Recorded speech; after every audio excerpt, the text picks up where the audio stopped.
Facebook was not allowing me to even attach tags to this post for obvious reasons. I tried several times. So I am going to do what I can to try to counteract that by reading it to you in video form. Maybe that'll get it even more views. So this is graphic. Please do not listen if you do not want to hear the full scale of the atrocities of the Palestinian leadership, which so much of the world champions as heroes and martyrs, child rapists as heroes and martyrs of the Palestinian people. If you do not want to hear details, and this is not even all the details, this is just what other things I learned through video documentation last night, then do not listen if you do not want to know. So before the Holy Sabbath begins, it's been nearly a full week since these unspeakable crimes began. Everyone should know before the Sabbath begins the details of this grotesque crime against humanity, that they are still coming to light, as well as video footage, as the IDF, the Israeli Defense Force, hacks into cell phones retrieved from the terrorists' bodies. A few new details I learned last night, again, details that are new to me, in addition to other horrors I already knew from earlier this week. This list does not include those atrocities that I already knew from before last night. These are simply the things that kept me up all night last night. Number one, the terrorists who were captured do indeed admit on video that they both raped babies and beheaded babies, despite what some anti-Israel propaganda claims. This atrocious crime, unspeakable crime, is not simply a rumor based on what one reporter thought she heard IDF soldiers say. It's admitted to by terrorists themselves. And the beheaded babies are attested to by several eyewitnesses among international journalists and world politicians. 2. A father was sent a video of his 8-year-old daughter being raped. Yeah, in the name of Allah. This is not Allah. This is not any true God, unless you've turned Allah into an idol of torture and the most atrocious form of perversions. 3. Many of the women were raped, and when they were raped, they were also physically mutilated while being sexually assaulted. Physically mutilated while being raped, including having their female genitalia completely removed, obviously without anesthesia. 4.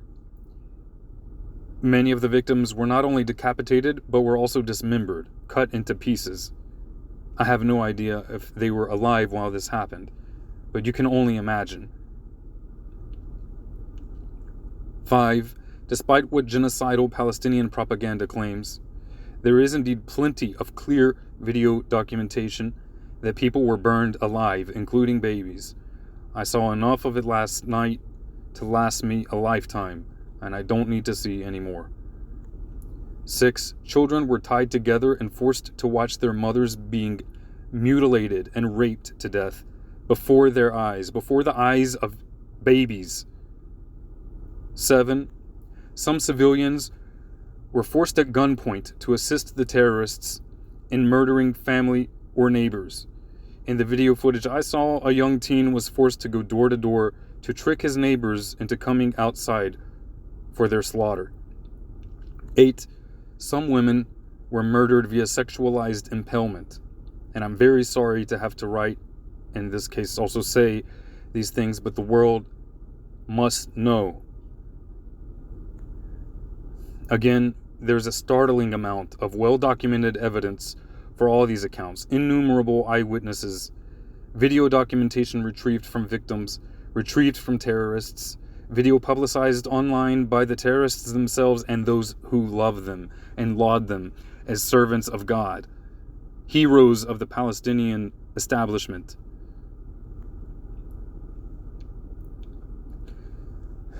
Recorded phone calls and a horrifically abundant amount of forensic evidence, attested to by numerous journalists, Jewish and non-Jewish, Arab journalists alike, from around the world, as well as from politicians. Forensic evidence, including the corpses seen in person by all these individuals. If this is not enough for some to come to terms with the fact that destroying the genocidal Palestinian leadership of Gaza is justified, then frankly we don't give a